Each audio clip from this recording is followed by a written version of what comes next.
It's getting darker here in Poland, but the lights are still on inside the OpTic Arena. We'll welcome you back to ESL One Katowice 2018, our very first time here in Poland for a major for Dota 2, and also we're looking forward to the weekend, of course, inside the OpTic Arena. Our MVP by Mercedes-Benz is something that you'll be able to help us decide this evening from 10:30 Central European time. Just follow the link on the screen, all the details there for you to help decide who wins that $50,000 Mercedes-Benz car at the end of the tournament. Plenty of matches before then as well for you to make your decision, including the one that's got coming up as well. Just Liquid 1-0 up right now, looking to make their way through to the last match in the group stage, which will allow them access to the quarterfinals and potentially another top 4 finish, looking for their 12th consecutive top 4 finish in Dota 2 history. Incredible run by them. But will it come to an end? OG have got a bit of a mountain to climb. Let's find out whether they can do that with our 3 experts once more at the panel. Nahaz is with us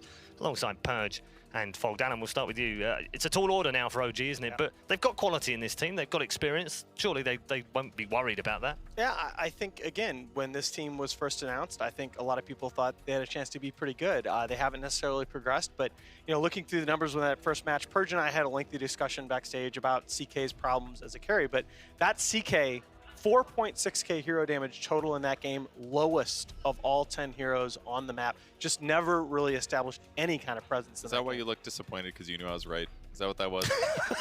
No, I never. No, you don't want to high-five me, CK, look, CK. There's a reason. Since the 15-second cooldown increase on Phantasm in 707C, CK's just completely faded from the meta, and there is a reason for that. Have you got any popcorn? 15 seconds is not why he did 4.6k hero damage. I've got popcorn. Come on. Dude, come on. I knew when he said we had a lengthy discussion backstage. Look, my argument is that you need armlet on CK. Why you always gotta argue? So that you can, so that you can kill people or do anything.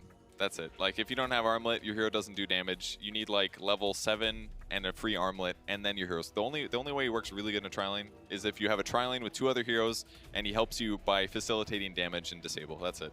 I'm glad that you said that though.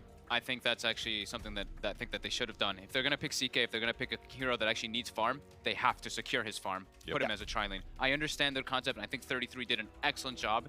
And I think that's where I actually think that's where it hurt them, because PyKite got so shut down. If they have a full tri-lane up there responding to a dual lane, that CK is gonna get farmed up, and he was the most important carry. He was the most important hero on that team. So for me, I think the adjustment is, if they're gonna run dual lanes, have PyKite on a hero that he can actually get farm if they challenge him. So draft is underway. Obviously, bans coming. Just a quick note for you at home if you're watching. You can also tune into stream number 2 right now, where it is 1-1 between Fnatic and Kinguin, placing the top 6 up for grabs between those two, and that's effectively a best of 1 right now. And also, we'll run you through all of the brackets at the end of the show as well to show you exactly where we are and who are left in the competition. Right then, game number 2. Yep. Same 3 bans on the side of Liquid, the Beastmaster, Sand King, and Tiny taken out. OpTic this time opting to ban the Razor over the GH Keeper. yes. So they still just take the Bane. Okay. It's safe. Well, it's safe, and it also is. You plant a seed in the enemy team's mind when you show that 3-position Bane. They probably will never show it again in the tournament, but it's something that at least the opposing team now has to watch out for. Yep, another one of those flex picks. They're not as popular as they were a few months ago, but they're still there, aren't they? Sure. It's a good example of what was the other hero you brought up? It was like support somebody that Curl played. It was like a support fight. I don't remember. It was like some weird hero. The only reason it came up is because it was perfect for the lane. Oh, did we talk about like a while ago he played support Gyro? Yeah. It was like they picked it early. But that was, I think that was wasn't that Midas mode though? Or the weird. I'm not sure, but I can't remember. That was a weird one. It's an early pick that leads into a situation where you're like, you know what? It'd really be better if we adjusted this person to this lane. And to do so, you need to really truly understand what the benefits of the hero are, how you can flex them, and obviously Liquid is very capable of doing that. I'm sure they all have huge hero pools, so it worked out perfect. I think the Vici series may have put Bane back up on the tier list for Liquid, because both games Fenrir owned the games, and I actually think that's why they've changed their style, because Naga and Disruptor are left in the pool. This is prioritized over Naga. That's interesting, actually. So that's the tell for me, is why they're opening up with that. Like, everybody else would be like, oh, Naga right away. This time it's not. Okay. Both Omnis taken. Yes. By OpTic. Both Omnis, I like that, and they're gonna come right back. I love this. Yep. This is something that Omni Knight has to at least respect the damage potential. Yeah, of they've moved out to lane. first phase, I guess, because they figured phase 2 is going to be gone, right? What's the, yeah, more than likely. What's the win rate on Terrorblade 2? I feel like it's... What, here you mean? Or Yeah, here. Here, I feel like it's pretty high. I think the last 3 games or 4 games I saw it played at 1. Yeah, I think so too. At least the last 4 games. I will find that information. Cool. Thank you. Because I know he's not the most picked, like we've been saying, it's like Dragon Knight, Gyro Cup and stuff, but he's making his way up. I am showing. It's 3-2 at this tournament, I'm showing. So Liquid's been picked 5 times. Been picked 5 times? Wow. I guess it's been banned a lot in the It has been banned 15 times. Okay. Yes. Okay. That makes more sense then. No, it's a hero that's very rarely picked first phase and very commonly banned second. Okay. So, and even we've seen plenty of first phase Terrorblade bans as well.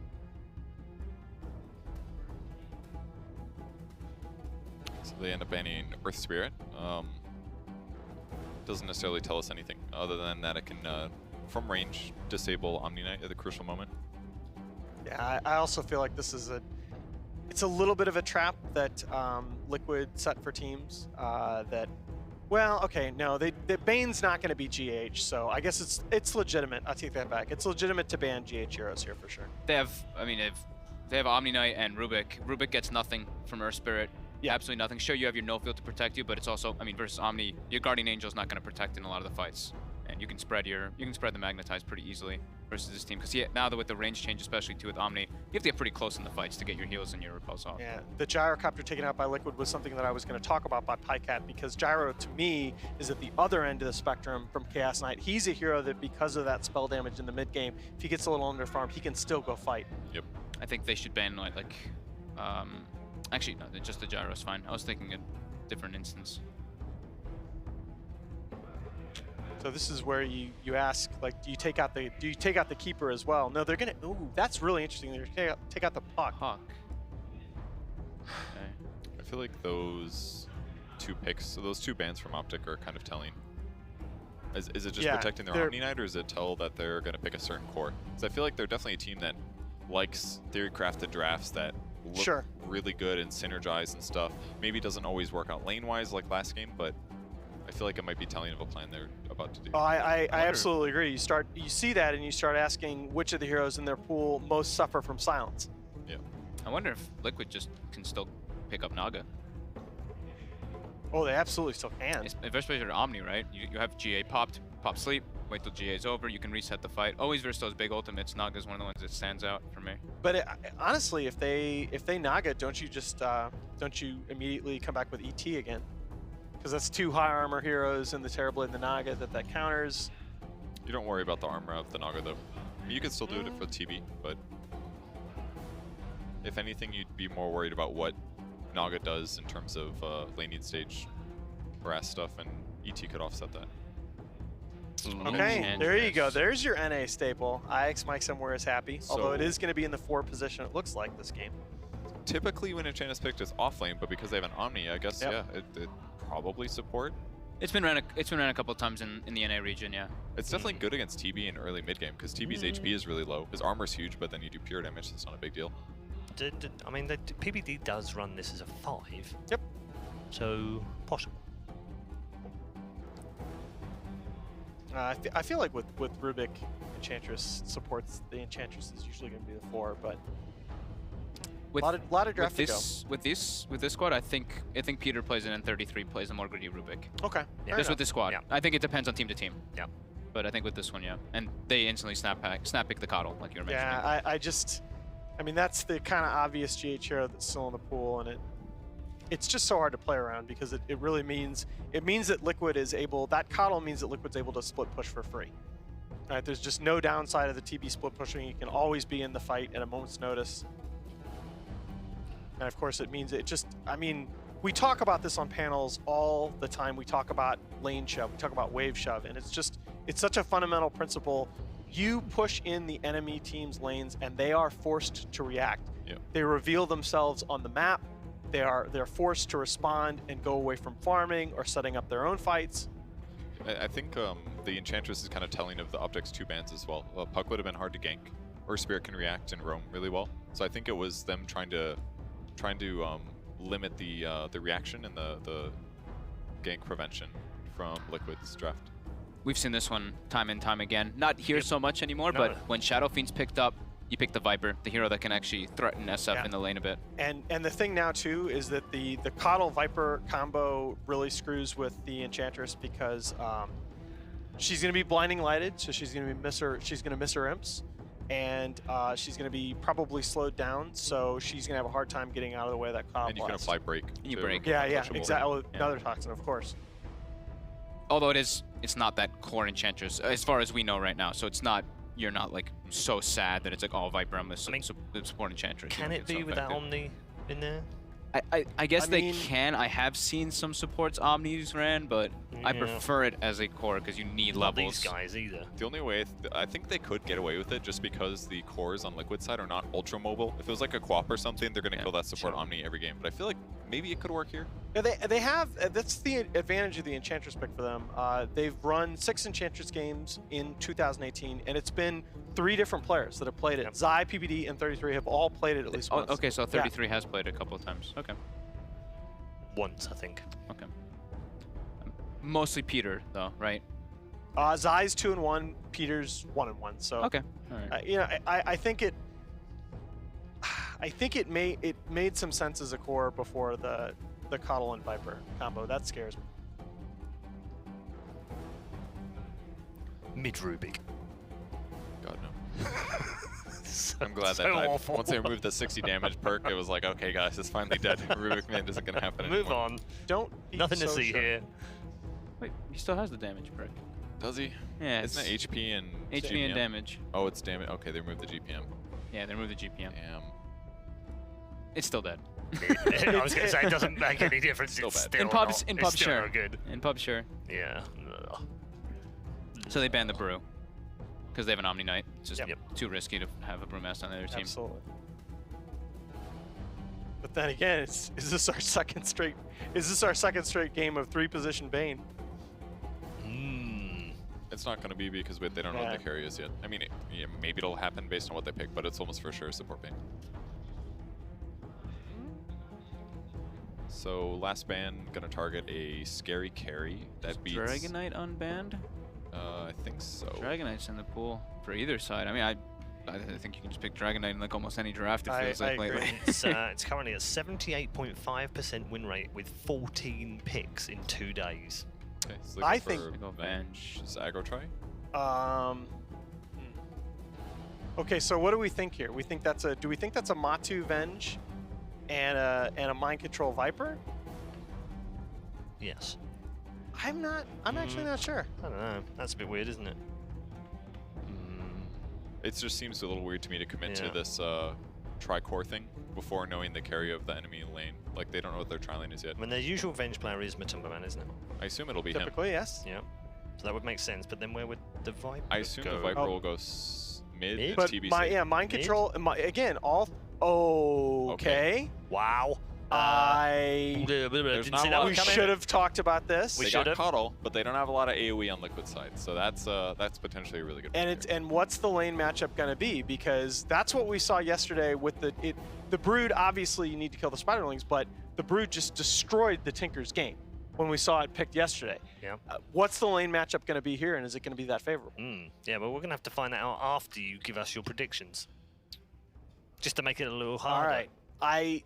I like that 5th Brood pick a lot. I've got to go Liquid because I think they just have such a huge advantage in terms of level of play right now. So you like the Brood pick, but you're going Liquid, okay? Yes. All right, Kevin? I'm not sure. I feel like I need 20 minutes to look at OpTic's draft and no match. Absolutely. I'll say you can dip out here. I'm not gonna force you. I'll just say OpTic. I like the Brood. Okay. They don't have much AoE. All right. Okay, let's move on then. But what do you say after that draft? I mean, I think the only thing we do is go to the casters as soon as we possibly can and get them to tell us who's playing which blimmin' lane. Well, we could tell you that. Mind Control is the VS. So you've got probably an aggro tri-lane coming your way, Matumba and Viper, and then Miracle Terrorblade. All right, so Venge is the support? Venge is the 3. The 3, okay, all right. That was mind-blowing. What a draft. Good luck with this one, boys. Well, mind-blowing, but don't worry, you can Mind Control it. Terrible joke, number 322. Oh, Toby, this is why I quit joining Dota. Hey, we both quit. Your own jokes are so bad, you're like, I have to leave. It's like someone farted in a studio. It's like, no, we're out. I'm sorry, God. TMI, that happened one too many times in our studio. Hey, I still remember you For leave. both of us. Yeah. It's not my bowels that have the problem. It's your nostrils. You remember when you had to leave the studio because you're just like, man, you're too fucking loud, and just walked out of the studio. You actually legitimately walked out of the studio. You're hurting my ears, Toby. I was penetrating his ears so hard. Oh, he was please just don't like, use the word penetrate with. Come on. Yeah. Yes, for anybody who's wondering, I do have permanent hearing damage casting next to Toby all the time. What? What? What? Okay. Yeah. Deep breath. Let's focus on our game. So, CCNC will be the Shadow Fiend. I am assuming he's actually going to head towards the mid. We talked about the maneuvering of Team Liquid's draft to be potentially different. Pycat's bouncing around on the Omni-Knight. Zaya's on the Rubik. It puts 33 on the safe lane Broodmother. So he'll be running that as a core with PPD Enchantress. So unusual lanes to also come out of OpTic Gaming. Very hard to read from both sides when it came to the end of the draft. Yeah, so I think OpTic are getting the lanes that they wanted. We've seen this a number of times. Liquid have been willing to run Miracle in the off lane with just putting like one babysitter behind him, so it's not terribly surprising that they're running this kind of aggro dual lane. The safe lane is actually maybe the dangerous lane sometimes in these situations. GH is already booking it down, so I think he's trying to meet the Broodmother right now in Miracle. Yeah, so the big thing when you don't get the lanes that you want is to run across the map, Toby. You do not want to TP because then the enemy team just TPs too, and then you're stuck with the lanes after they've already met. Run early, TP later. So does GH almost just play this as a 1v Brood? Is that the best way to do this, or do you wait until like mind control then TPs down so he at least gets something out of this top lane before maneuver? Yeah, just play the lane. Eventually you're gonna have a TP in for mind control. They're probably gonna try and get some sort of gank first. Pycat, yeah, he's already used the purification, so stun to begin with. Into the metamorphosis, Pycat will make a break for the tree line. Run as quick as you possibly can, then start your TP. No more stun to throw. So Pycat TPs to the shrine, and now he'll make his way towards bottom lane. So 33 is capable of just TPing towards the top. Yeah, so like when you do these weird lane swaps, you might as well make a gank of it, right? Ooh. Puts pressure on the enemy team. Trying to get the courier. Zai ends up going down. Matobaman finds the kill on him. He only had corrosive skin, so there wasn't much slow or control. He was just in the neighborhood. They really are just... Mind control's actually pulling the wave right now. So you can't actually do this anymore. What Mind Control tried, he tried to pull the hard camp from the safe lane. Yeah. It's too far to walk, right? Yeah, usually you pull the range creep because the range creep had larger range aggro, but unfortunately that's no longer the case. So you can't get that little mini pull off anymore. Looks like Mind Control is going to try and contest PPD. I don't know if this will work. There's multiple stuns available here. He's going to body block to begin with the Mud Golem. Still has the stun available, so here she comes in. Still a long time for the extra stun. Zai needs to get in range for that Fade Bolt. They got the vision up the hill. And, okay, Miracle just lends a mirror. Mind Control. Oh, okay. Turns for the fight. Ain't going to happen. And Miracle's just like, screw this, I'm out. He's going to go all the way down to the bottom lane to now battle against Pycat as Brood has made his way towards the top. Yeah, he can't go into a Broodmother. Certainly not with an Enchantress in the lane, but Mind Control is actually just following him. He's down to play support. GH is now running towards the top. We're actually looking at a really a 3-position GH. Oh, but look, going to make this GH. kill work even better. PPD and Zai rotate in over. Matobaman can try and slow him down, but when that Golem splits, he'll have 2 stuns, so GH has to hide in the trees. He wants to Illuminate spam something out. And he'll end up killing off one of the Golems. Oh, bottom lane, they're going for Pycat. Purification on cooldown, too. This time he can't just TP away from this one. Miracle gets in a better position. Wave of Terror for negative armor. You can purify up a little bit. Deny? Potentially? Oh, wow. Distance. They can't do anything. Mind Control has stick charges for stun. But he's going to Wave of Terror to begin with. He can always Mango if he wants to use the stun, but that ain't going to happen. Pycat will retreat safely. Oh man, this just puts such weird pressure on the lanes. These supports on the side of OpTic are kind of free to go wherever they want because Liquid are constantly having to dance around the Broodmother problem. Yep.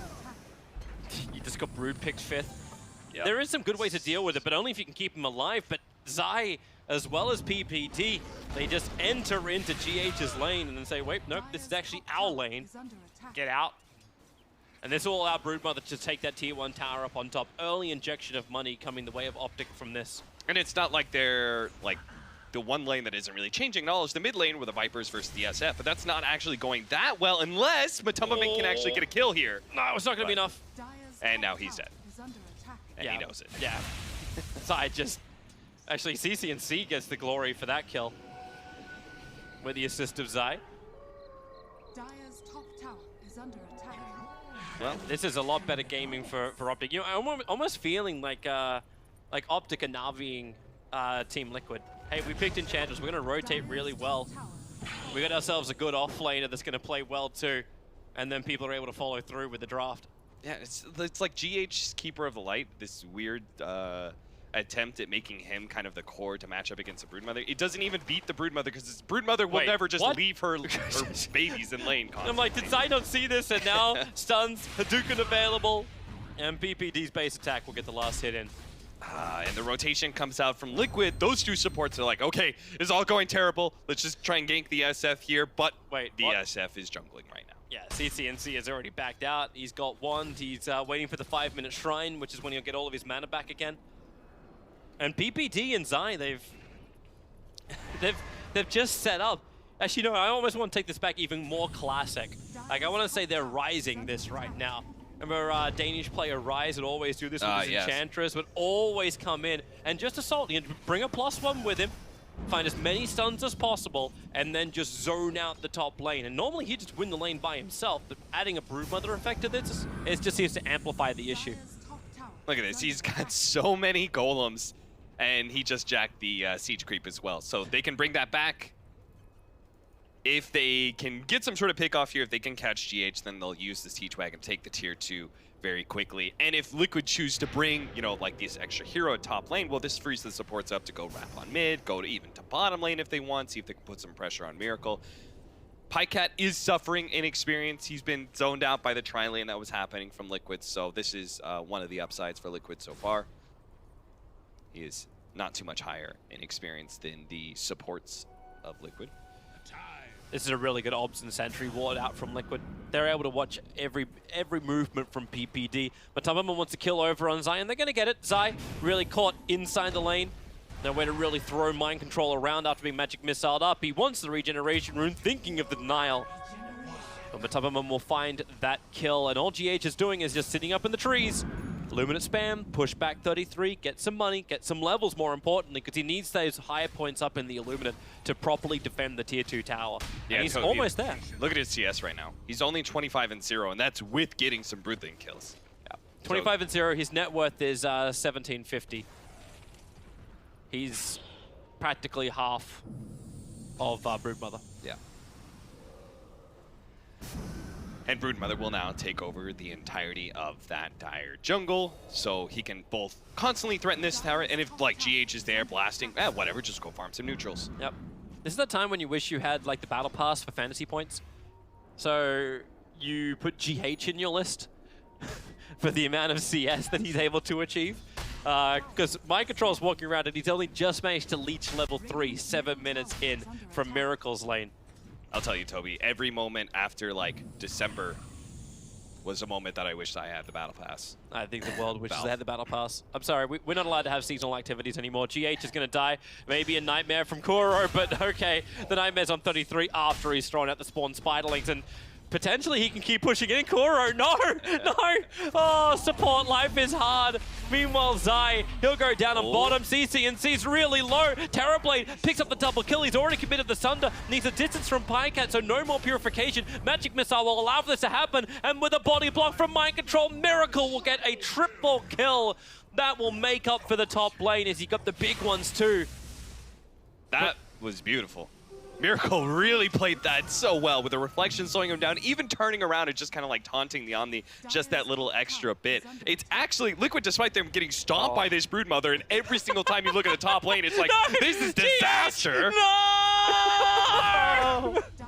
On the steps of the fountain, he dies. You remember that joke we made about like, oh, you know, like the only way you could stay safe is inside your fountain? Well, apparently, well, joke's on you, Liquid. Just look at the perfect spider webs that go all the way through the Dire base when the tier 2 tower is still alive. But they need to hit. Like, it's crazy. You miss one Illuminate from the Keeper of the Light, and the Spiderlings have more than enough life to dive underneath the towers. And that's how all that began. GH threw out one blast, and 33 is like, all right, opening time. And now opening, we dodge the blast, trigger a drum charge, and here we go again. And Nightmare onto 33, and he's away from the spider webs. GH has to do that. He has to run south and get away from the webs. It's the only way to survive. So if we're only focusing on top lane, OpTic is destroying Liquid. But if you look at all the other lanes, they're actually not that far up. They're only up by 2K right now, and that's with a huge tower advantage because they've taken both the tier 1 and tier 2 top lane. So I just want to, you know, kind of bring that up just because it is pretty perspective. Yeah, like let's get a little bit of perspective because Liquid, they're getting trashed in the lanes because of a Broodmother, and it looks like they are going to be able to catch Rubik here. Yeah, Zai, he's ticking down to Matumbaman. As, no, he's not. He'll end up surviving and salving up. At the same time, PPD was having a little bit of fun with Kuro in the back line, but the Tornado Creep has arrived in mid, so Matumbaman's life is now absolutely miserable. Liquid understand that they are tanking the laning phase, and they're tanking the Broodmother lane really, really hard. They're just trying to basically avoid that entire subject and just focus on the fact that, look, Miracle's still getting farm as the Terrorblade. We're still doing okay on Viper farm as well, so we can still fight OpTic. We'll deal with this Broodmother problem at another date. If Viper can survive it, you still have a couple of answers. Like the Illuminate was the primary thing that GH needed to get higher in. Like he understood that.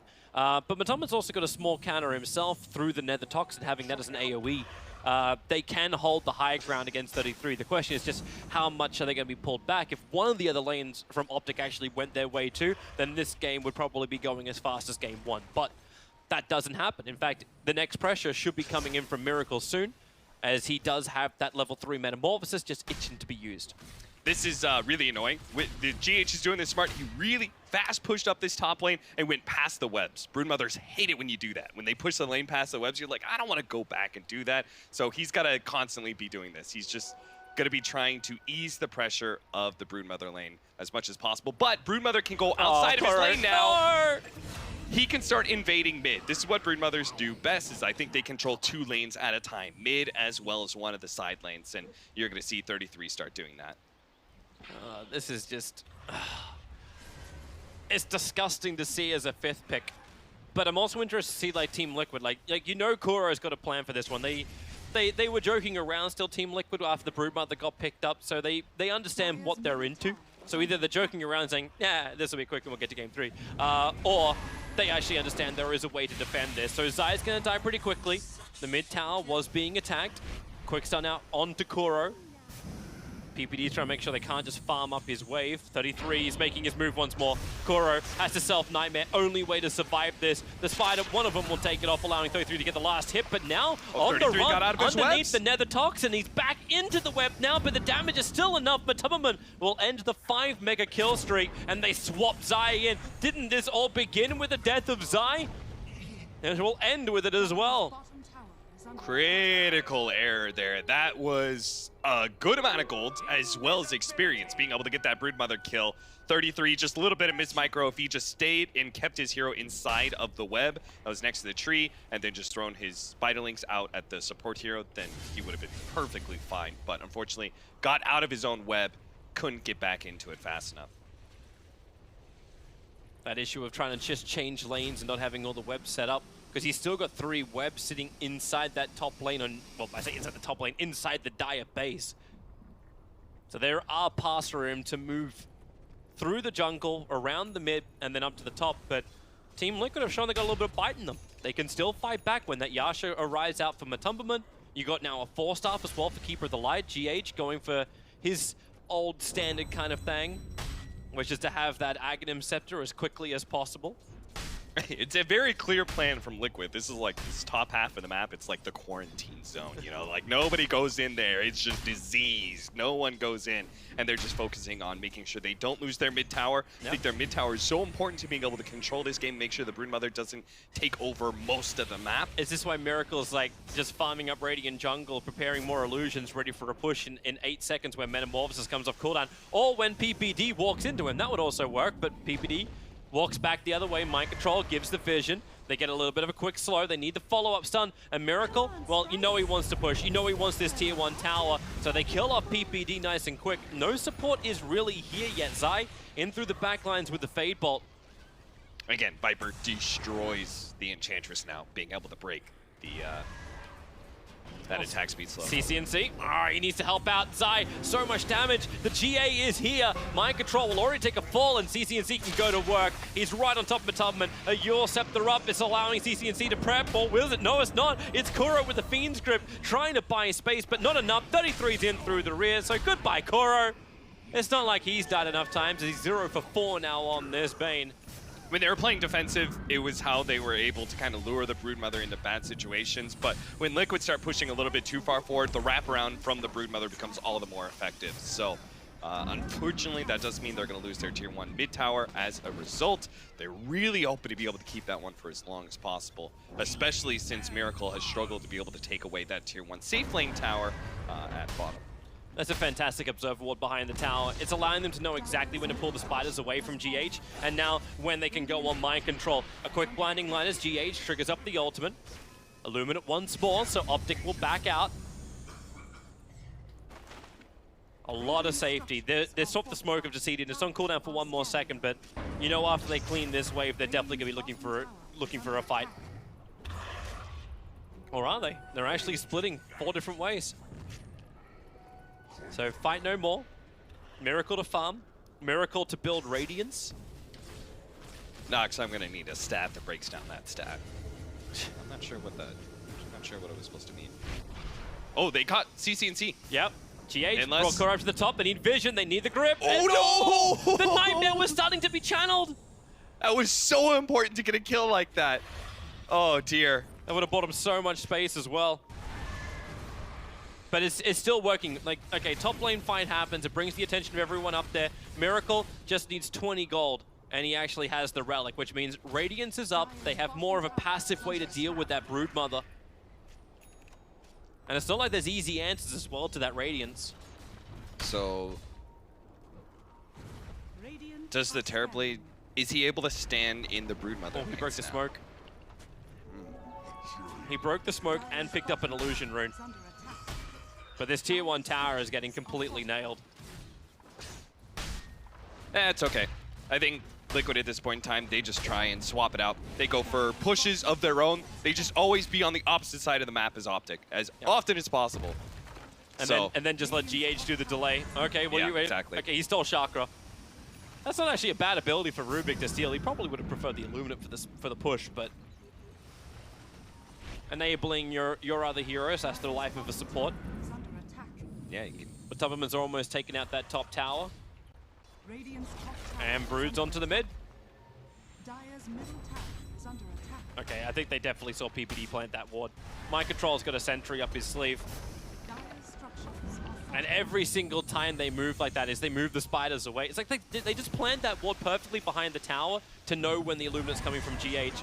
And Zai, he's going to find him. The swap! Pick him up, go for the fight. Tubman's down low. Impetus out there from PPD and the GA. But Tubman knows there's not a lot of damage he can do. CCNC will survive through it. So Viper down for 43 seconds.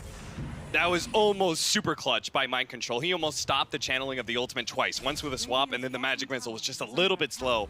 If he doesn't get off that ultimate, then maybe the Viper actually kills the SF in return. Top lane, having a bit of a fight. CCNC will go up. Miracle wants the kill here, and Miracle's going to claim it. It's solo. Even just from Radiance Burn, CCNC should die until Pycat's going to arrive. A little bit of extra spill damage. Miracle now going to sunder onto Pycat. That last attack, able to do the damage through the repel. No GA to protect him from that physical damage, and TP out before PPD and Zai are able to arrive to help. And this is giving space for GH to be able to quickly push out bottom lane. They may actually get the tier 1 tower as a result. Now, OpTic are probably just maybe thinking about Roshan here pretty soon, since they do have such good control of the map as it is. If they had 1 point up and untouchable, this may be a little bit better for him, but he's gone 0-4-4-1. Yeah. Takes the Viper, man. What you gonna do? Radiant's bottom tower is under attack. Radiant structures Oh, 33's gone in, trying to go under Roshan. Has the Orchid, doesn't have a Blightstone Deso, so this isn't going to help him out. Now 33 moving towards the mid lane. Mind Control does not want to be here, and in fact, he'll sacrifice himself. Orchid it up, bought the space from Matoma just to retreat. Wave of Terror, this'll help. Negative armor now onto Roshan. That was pretty cool how decisive he made that. Mind Control's just like, I'm giving up my life. Mind Control should play more support. That was, he's got an instinct for it. I know how to die. GH is now actually he's only 1,000 gold away from having his Aghanim Scepter. So this has been quite good for him. Miracle's made a lot of space as well inside the Radiant jungle. They want to try and fight on the bottom. A quick Fiend Script will do it from Kuro as Omni Knight locked in. The Aegis Immortal is in the hands of 33, but the Illumine, oh no! It's a Yule Scepter defensive up into the edge. Okay, yeah, they'll kill him with a Brain Sap. Kill is a kill. And they just keep going. Yep. Keep forcing it. Keep going for this tier 2. Only defend once OpTic attempt to go for high ground. And honestly, I don't think their team feels very comfortable at high ground whatsoever. No. It's going to be an SF banging on the tower. Sometimes it's going to be the Broodmother, but with GH kind of always there, it's tough to be able to get easy damage with the Brood things. This is so good for GH as well. Like, the amount of money he's received by just sitting on this bottom lane. Like, we always looked at him at TI and said, okay, how the... Oh, Zai, okay, well, GH, sorry, you're dead, man. Buy what you can. Try and force stuff and make him work for it. Sure, Mana Leak on the way out? No. But we always sat there at TI and said, how does this man get so much farm? And it was always with the Trinity Cam stack. But this time around, it hasn't even been that at all. Kuro, Nightmare, Requiem will be down for the moment and run away. CCNC is just not having a good time with these Yule's Requiem with Souls combos. It's just not enough damage. Like, what do you lack here? Is it... Like, he doesn't have max souls. He's sitting at 28 souls at the moment. Out of the 36 he can have. They need these pickoffs too. Yeah. I'm beginning to get real worried for OpTic because I'm just not sure they're going to be able to close out this game, and this Terrorblade has gotten far too big, far too quickly. Yeah. And then when's the pressure point come? Like, you say OpTic Gaming are not too optimistic about pushing up, so if you don't get a pick off, this is going to come from a vision advantage game now. You do have that. Spiders and webs everywhere. You should be able to get some good information across the map. Remember what Ice used to do with his Broodmother? Always have the spiderlings just sitting around. Yeah. Didn't the vision though get restricted? Didn't it get nerfed a little bit more? Yeah, it did. Since those days. See, now you have the Terrorblade because he's picked up the Manta, and he's just going to throw illusions all over the place. So he's dealing with this constant split push really well, which means eventually they're going to get some semblance of map control, which leaves more opportunities for Liquid to be able to push out themselves aggressively, go for some sort of smoke ganks. Because when your lanes are always pushed in, it makes it very easy to be able to read when you're attempting something offensive or not. So this is really going to help out.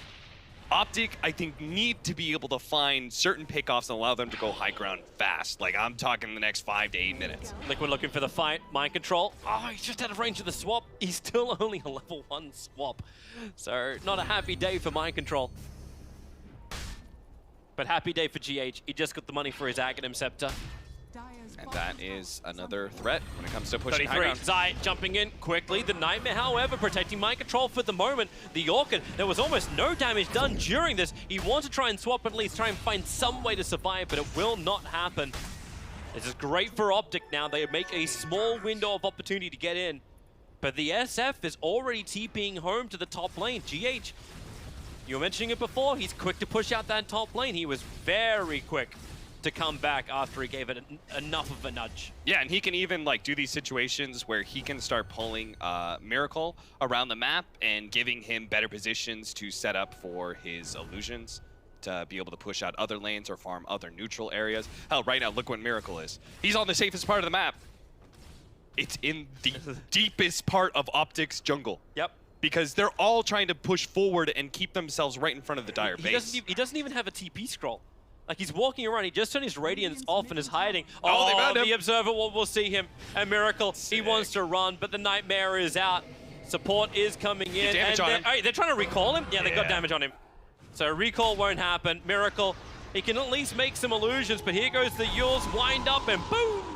Okay, that's a big streak. Yeah, we gotta do something with this. That's the BKB as well up for CCNC now, thanks to that gold. So they're flying it out in the courier. This is a push high ground. It has to be, right? I think you have to poke at high ground for sure. I don't know. It's like you don't quite have enough time because your lanes were a little bit pushed in and stuff. You have to deal with these side lane situations. In fact, if they could get another pick off, that'd be even better. And they're trying to catch GH right now. Yeah.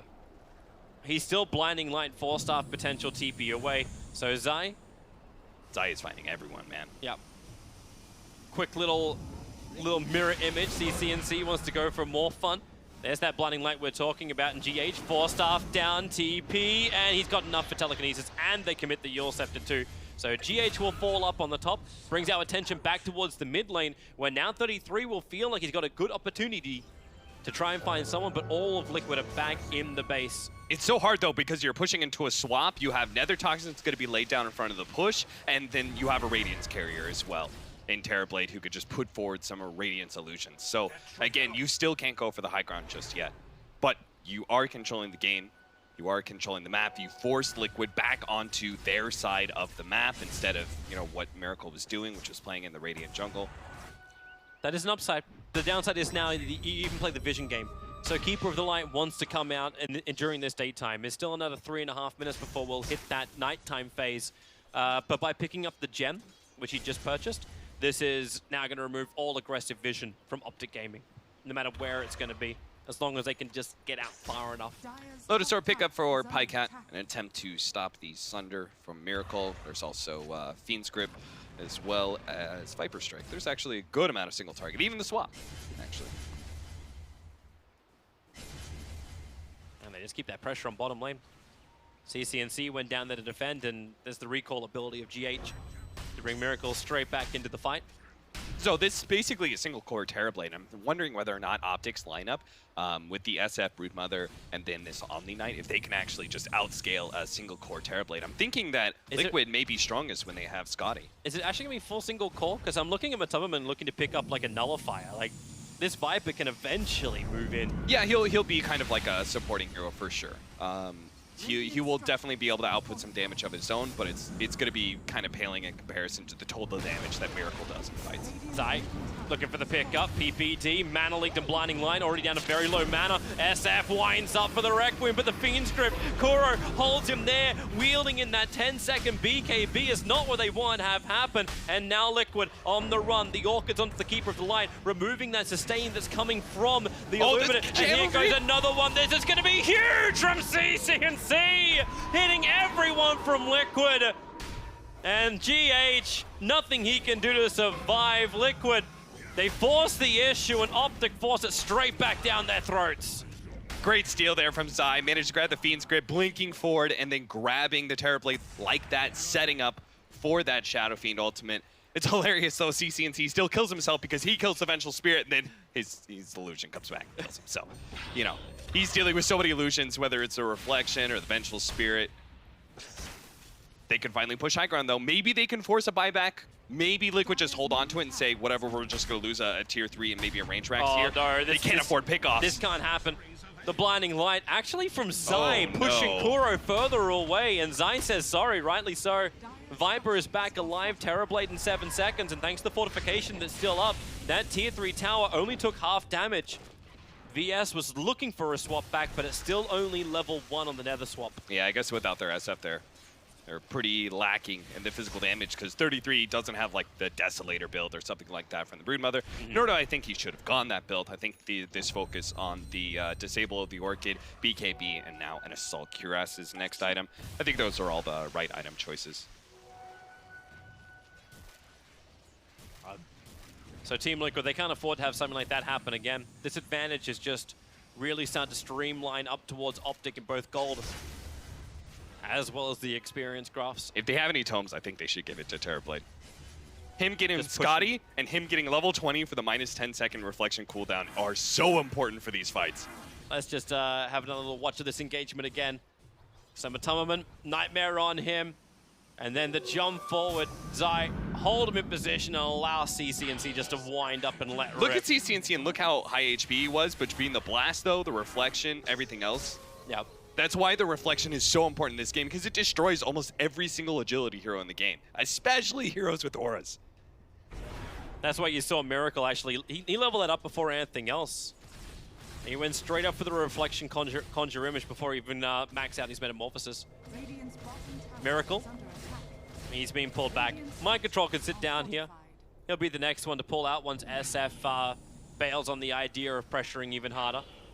Luminous spam. Oh, they can see so much. The sentry was down. Zai revealed. Kuro keeps the control in. Pycat wants to help out, but the damage from Matumman. Oh no, it's not enough. He's Lotus orbed up into the air. He'll come back down again. So Kuro will be the one to fall, and Rubik will be the one to survive. Zai blinked away. The reflection doesn't get the kill. Luminous spam tries to help out a bit more, and then actually does clip down to the back to grab onto Zai. But the cost is high. Has fallen. You also lost the VS. But they did lose their tier 2 tower on bottom. That momentum was not stopped by the SF. Yeah, I think these trade-offs are kind of okay for Liquid just because it's more time for Miracle, but OpTic shouldn't be discouraged either. They're growing their gold lane more and more and more. CCNC's trying to pick up Shiva's next, but their damage is going to start really it's going to look so lackluster. Yep.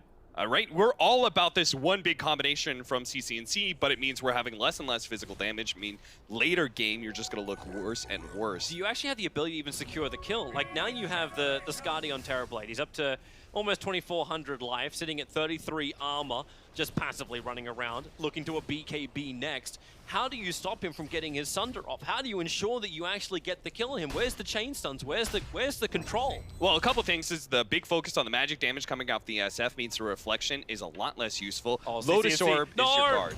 Wrong place to go. He's going to burn the BKB. That was his 9-second charge, and they trigger the Shrine as well. So he will be able to survive this. Sorry, you were saying? The Lotus Orb from Pycat is how you're looking to be able to stop the Sunder, combined with just the general burst damage of the SF. You're looking just to be able to throw a bunch of magic damage at Miracle, which is why he's got to get BKB next item after his Scotty, which he's already picked up and has queued up, actually, for the BKB. Okay. Support's life just got harder. Spider's got plus 20 damage. I think they can actually, like, they can solo kill the Bane. Just the Spiders alone now. No, I'm sure they can. Oh, they gave the tome to Kuro. Because Miracle is level 20. Now you got enough space running around inside the Radiant jungle. It's still crazy to see like how much pressure is being applied to this bottom lane. Every time OpTic, they want to push in through mid, the bottom is knocking. Even the top, like it's reached the tier 2 tower with double catapults. Oh, they might have just found him though. They knew exactly what was going to happen. They knew GH was going to be pulling him in. They're pushing him away, however. GH needs to help. Another Illuminate is on the way. Pycast nearby. Miracle. There's that Sunder onto CCNC. No Lotus Orb down to protect him. So Miracle, Matumman's actually in a little bit of trouble with the Brood Mother, but we can come back to the top lane where Miracle hits the deck. It's a double kill for 33. Miracle needs more space, but he just can't get it. 3 heroes down. Buybacks are available, but this is not an expense that Liquid want to expend. Yeah, certainly not. That was really smart from OpTic. They've seen the same pattern from Liquid over and over again. Look, the Terrorblade's going to push out this one lane. GH is going to push out the other. Then they're going to try and pull the Terrorblade over for maximum farm. We're not going to go down and deal with that bottom lane the Terrorblade's already pushing. We're going to go top. We're going to go for wherever the Keeper of the Light is. Well, they're coming into the top. Keeper of the Light can keep that creep wave out of the mid. If he's able to do so, which he is able to do so, that backdoor regeneration, the tower protection is, the tower armor is at least up. That's in deep PPD. Almost underneath the tier 4 towers, fortification has to kick in. Dire's middle They tower want more is under damage. Viper back to the world of the living. Blinding light from GH makes it difficult to attack for CCNC. And not to mention the Illuminate spam that continues to come out. They stole blinding light, but with that mana leak, Rubik breaks free. Both Lotus Orb and Yule Scepter being committed. This Blinding Light is just making it so they can't actually finish up these towers. I can't believe they haven't taken a tier 3 yet. I can't believe they haven't even forced a buyback out from Liquid. Like, Yeah. there's not enough pressure But they just, like, they don't have a ton of physical damage on the SF, and the Broodmother's just not getting any damage either because the Blinding Light that keeps on happening. They smoked, they're looking for a kill. Just aren't doing it. They brought everybody in. They need a good swap. Roshan is being done at the moment, down to 6k HP. Here comes PPD running into the mid lane. Swap him up, stun him up, kill him up. Goodbye PPD for a minute. Roshan, 1100, now 300. Oh no, oh no, Pushed them all out. They're blinking back in again. Roshan killed by the dive, but CCNC snatches the Aegis, the Immortal. They're picking up a Tomerman. Need to keep the fight going with the Requiem missiles. It will help, but the BKBs are wearing out. Kuro with the one charges. He's surviving. 33. He's trying to come out to finish the job. He runs up the hill. The damage is following him, and he'll go down. GH gets the kill. Zai's trapped in the pit, and OpTic Gaming are falling apart at the seams. The SF can come back to the world of the living, but he's got no friends. CCNC, defensive Yule Scepter, but you're dead, Sonny Jim. Triple kill for Miracle, and it's a disaster in the Roshan pit. Oh, Toby. Shit just got real. Oh, no. Okay, so the reason I kept saying, I wanted to keep on pointing out the fact that, like, look, Liquid is getting stronger and stronger. Like, the Broodmother and this whole entire thing, it's a disaster for the laning phase. It's looking bad for the mid game. This gold lead is growing and growing, but Liquid is going to get strong enough to be able to beat OpTic at one point in time. They only need to be able to win 1 or 2 fights. I felt like I was just going a little bit crazy there trying to back that up.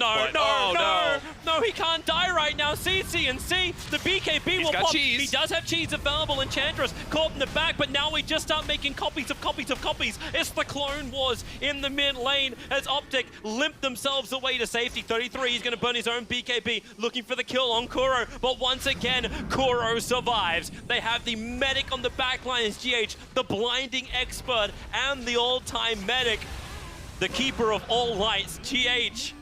They want to keep the push going. The tier 3 tower is full. How long do you keep this up, Liquid? They're playing on the edges. They've got their own BKBs. Miracle doesn't, but Matomaman does. That's why he's the front liner at the moment.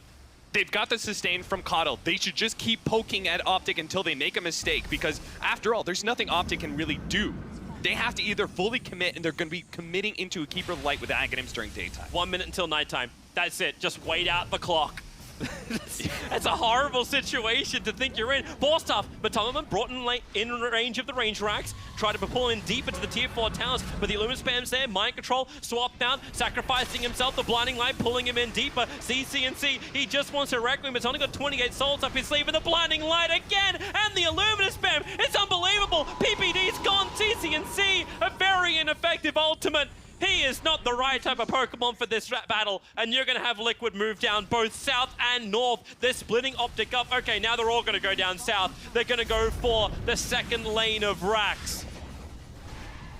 8 more seconds, Toby. Nighttime's coming, but with this Metamorphosis push, I'm not sure if they can stop this. It might just be 2 lanes of racks. 7, 6, I mean, 5, they don't have the SF ultimate either, 4, and that's so much of their damage. 3, GH is going to tell them 2, 1, they've taken the main lane racks. It's nighttime, Team Liquid. Let's run away. Or maybe not. Yule Scepter up. He dodges CCNC. Both the magic missile and any kind of follow-up damage with that blink. And here comes 33. It's now the time for OpTic. They have to get something back. The Illuminous Spam is still very problematic. Kuro is dying to the plus 20 attack Spiderlings. He'll nightmare himself trying to buy some time, test those micro skills. But finally, Kuro will take a fall. Didn't die throughout the entire engagements, but now he'll die to a bunch of spiders on the retreat. But he's the only casualty of Liquid. So Liquid can just play defense for the next, like, 3 minutes or so. There's no need to really force anything at all. They just got a ton of gold, so spend it, get your latest items, make sure you got buyback. buying a straight Lincoln Sphere. Sure. No, wait, no, it's Octarine. He had Lincoln's queued up, and now he's got Octarine on a Keeper of the Light. So he goes ahead, chakras himself, which removes 6 seconds, and then he's gonna have... Wait, that's Blinding Light every 3 seconds. No. Yeah, there's pretty much no downtime to this. Yeah, he just chakras himself, and he could just, like, cast it all the time. How are they meant to attack? The BKB for CCNC is down to 5 seconds. Oh, this is amazing. The Broodmothers is down to 5 seconds. The S is just... What do you do? All right, well, OpTic, Yeah? they got to get a little bit control of the map first. They got to make something happen in the next 2 minutes or so. Unfortunately, they have Miracle, who's always going to be pushing out some of these lanes with his illusions. So if they could possibly push out, like, to say this top lane situation, if they could maybe do some sort of like smoke wrap in play to be able to catch the Terrorblade. Liquid actually just going to go in for this, because I'm noticing that GH is the one who cannot TP back. He doesn't have a TP scroll available. Kuro and Matumberman, they both can. I think they want to make sure, no matter what, that if a fight does break out, it's on OpTic's side of the map rather than them defending their own base. Okay. So if they kind of sit in front of OpTic's base like that, it forces that top lane push to naturally come back. Yeah. Looks like we're going to smoke out from OpTic in the bottom lane. Unfortunately for them, they were right on top of a dire observer ward, so this smoke gank is very well known by Team Liquid. Yeah, combine the fact that the mid lane is still pushing into the base. Okay, double damage rune just arrived on the Terrorblade. Sure, why not? Pick up a bounty rune on your way through. It's not like your supports have been struggling at all. Like Mind Control, missed a 3 position with Spirit Vessel, Kaya, Ether Lens. The true 4 in this game. Okay, how do they get this initiation? Like, what's the jump that they really need? They're wrapping around the back, but there's a dire observer ward from GH that's down, that's watching CCNC and PPD moving around, so they know they're turning around for the engagement. This is a DD Terrorblade. You don't want to go into this, and you're right. Zyori tries to slide himself away. CCNC gets the ulti off. At least he'll kill off the Vengeful Spirit, but at what cost? You're going to have Miracle just go ham. But Tumberman's low on life. He needs a little bit more distance. Kuro, the Fiend Script's there. The Broodmother has to die. They start making copies, and maybe PPD with that range. Is he even hitting anything? No, he's not. He's blind. He threw out all the impetus. But Stevie Wonder is playing Enchantress at the moment. Pycat runs into the trees. Repel will at least protect him, but he has no TP back, and he has no teammates. I think this is actually the game. They can't defend this. They can't. They have no buyback. GG. So. Team Liquid have done it. OpTic Gaming. They managed to advance themselves over Complexity 2-1, but Team Liquid have got a date in that lower bracket final against OG. After OG also got a 2-1 victory against Mineski, but terrific performance by Liquid. Zai complimented Mind Control on his 4 positions. Nice 4. And he did. Mind Control played a great support. Yep. This is like TI champs. They got Broodmother last pick. Happens to everybody. But the difference is they remained calm, right? This team didn't panic. They said, all right, this top lane's gonna be garbage, guys. Like, we're just gonna get run at all the time. It's gonna suck. Or GH is gonna play a core, like, Keeper of the Light to be able to stop this. Yep. They crafted together a way to be able to beat the Broodmother, which was, okay, have this one hero try and stall as much as possible. We're gonna focus on the farm of our other heroes, and we're just gonna ignore the Broodmother as much as possible. And in the end, they did persevere. They did slowly but surely chip their way into a winning position. And they had some great moments as well. GH being a big highlight player out of all of this, and especially that blinding light inside of Roshan. It could have been so different if OpTic didn't get pushed out, but OpTic, sorry for them. It's a 2-0 win for Team Liquid. It's our last game of the day, but the ones to wrap it up, the ones to tell us what it all means. That's our panel.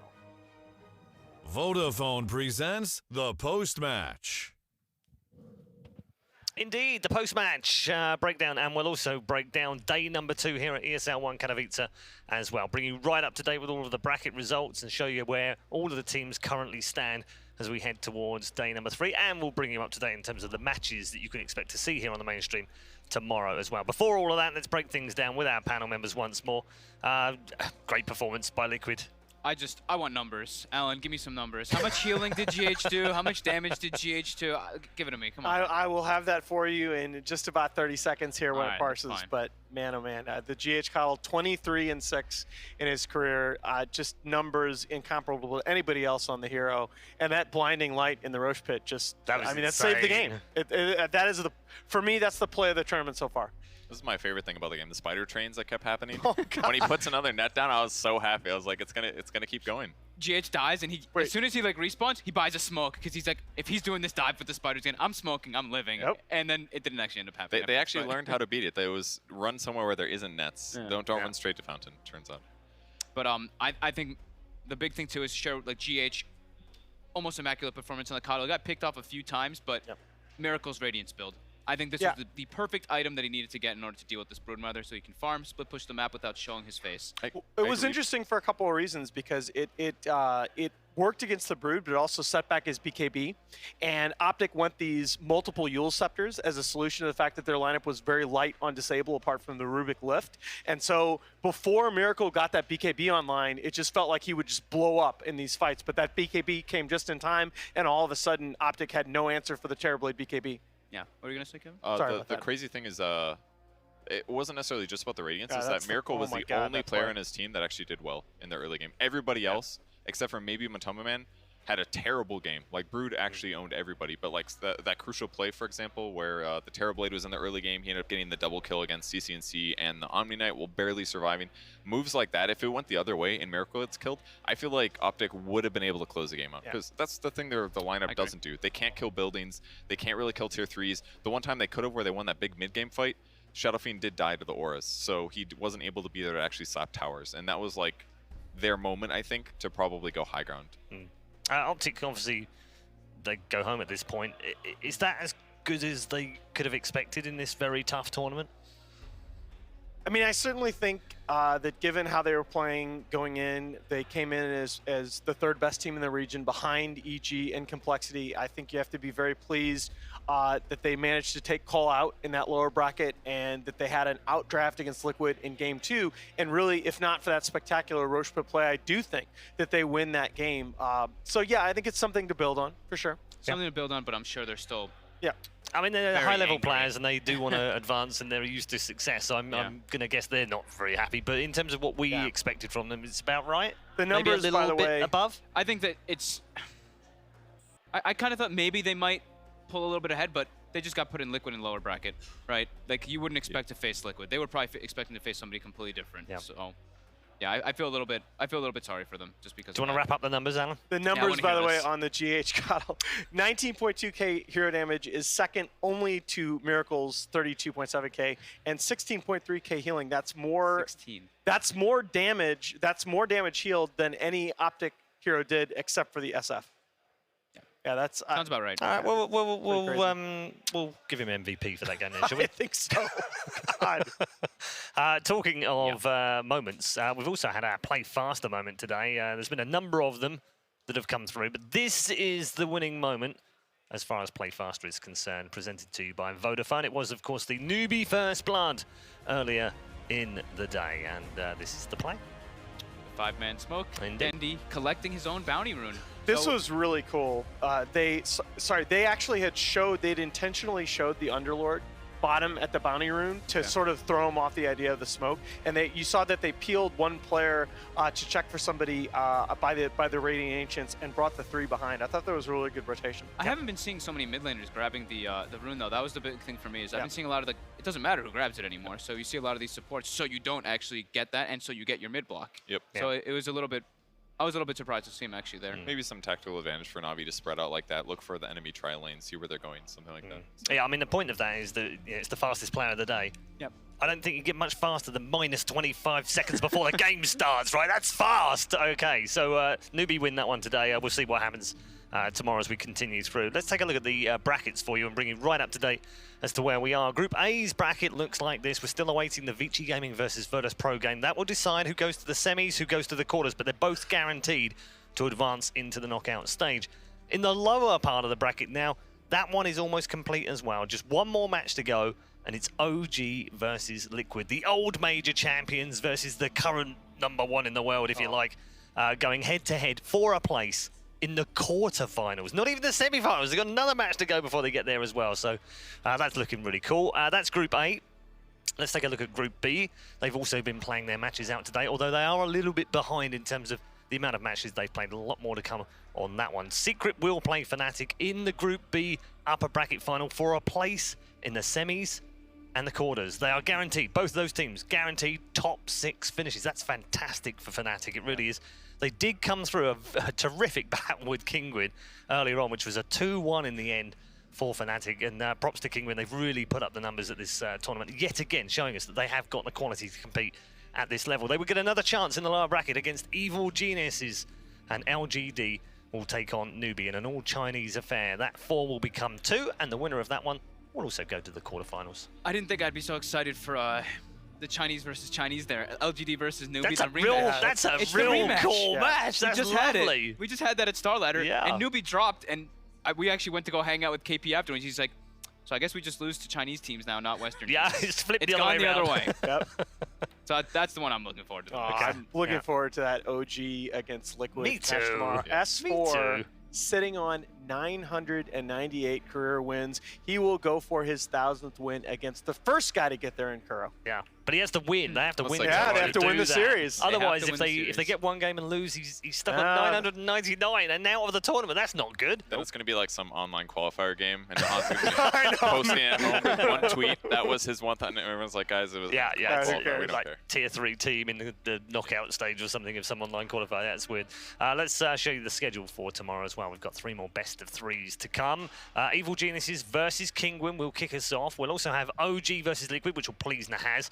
And finally, Secret in action against Fnatic for a place in the semi-finals, no less. Fnatic actually showing up at this time round. We've been waiting for it, and it's finally arrived. They've guaranteed themselves a top 6. Tomorrow, they can guarantee themselves DPC points by finishing in the top 4 at the very least. So 3 fantastic games to look forward to. What are you looking forward to tomorrow, Fogt?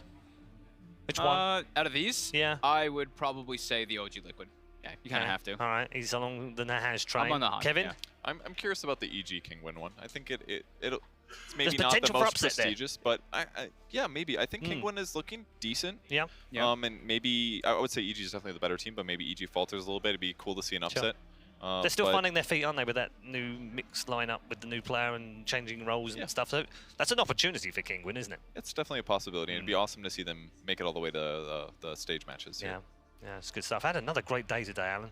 Unbelievable. I think you've had a moment today, haven't you, which you've picked out as your favourite moment, which I think was the blinding light in that last game in the Roshan Pit, which was just brilliant. Yeah. Is there anyone that stood out so far for the MVP? I'm just trying to get a bit more info to help our voters out there. I mean, I think GH It's made a claim. pretty damn Yep. good case with Yep. that one, but we've seen some great performances, and I think that's a lot of Dota yet to be decided. I'm not on the Blitz train where it's Okay. got to be somebody All on the right. winning team, Yeah, sure. but I want somebody in that top 4. All right, okay. Kevin? MVP wise, Yeah. I think Or it's, just, highlight of the first couple of days. I'm gonna stick to MVP. I think it's crazy that we haven't talked about how Miracle played in that last game. I think he Certainly. played insane, and GH played well, but he died to spiders a lot. He did. That's all I'm gonna say. Sure, Miracle we don't made really like talk about that, no Kevin. mistakes except for like 1 or 2 big ones in the late game, but he owned like all game. He did. I would say Miracle too. I think just his decision making, that Rapier purchase from that Was to great this yesterday, too, wasn't it? just these decisions that he Yeah. does in the games. I think there's like a few others, and then maybe even the other one I would say is Paparazzi's arguing that one. For Yes. me. Yeah, that jug yesterday jug was game. insane, wasn't Yep. it? That was a really good performance. Plenty of those performances to come, no doubt, over the next 4 days as we close up day number 2 here in Katowice. Dota 2 is just getting better and better, and you would expect so because this is the $1 Million Major. We'll see you tomorrow for day number 3.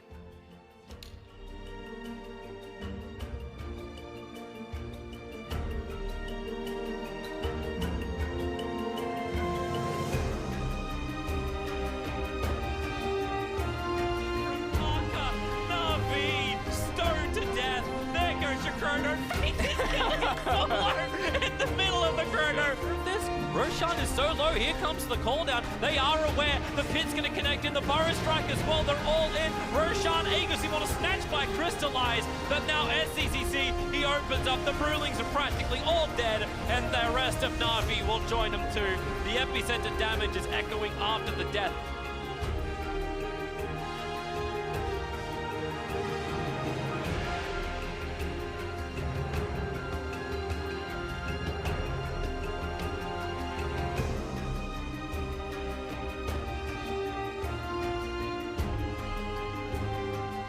Comes in with the echo, he's managed to lock down S4 on the side, that's S4 down as well. 2 minutes, no puck. Maneski's move, she goes in for the Witch Doctor kill. They're onto the base. This is going to be GG, game over for OG as Maneski get the equalizer here in this best of 3s. Hasn't completed at this point. Oh. Deal with that as the arrow connects. They find him in the trees straight up. They catch Rezo off. Rezo, he does have a Sunder to play around with. He's not going to get the charge across with the Metamorphosis pummeling into the tier 4. They've got that second black off. The charge. He's moving forward. He doesn't even need it because the Echo Slam. The setup. Mushi, he gets an ultra kill. Ice is getting surrounded. Mushi will fall. Mushi will buy back. But the Ancient is still exposed, of course. Jump forward for Japs. He bursts Jarek's down low, but Rezo just stands his ground with the meta, with the BKB.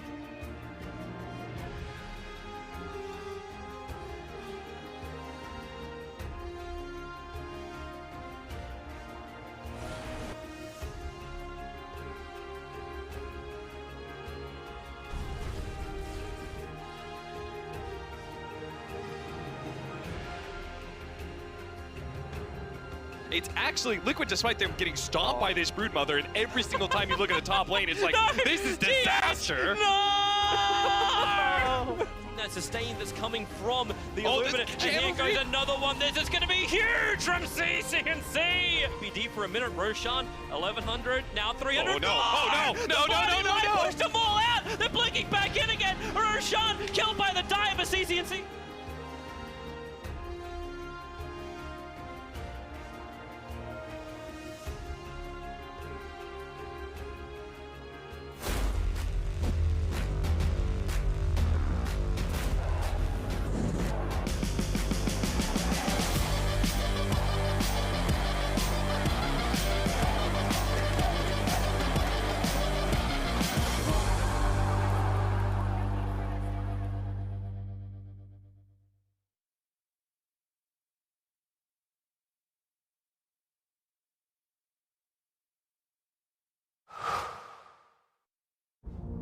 Life is all about following a few simple rules.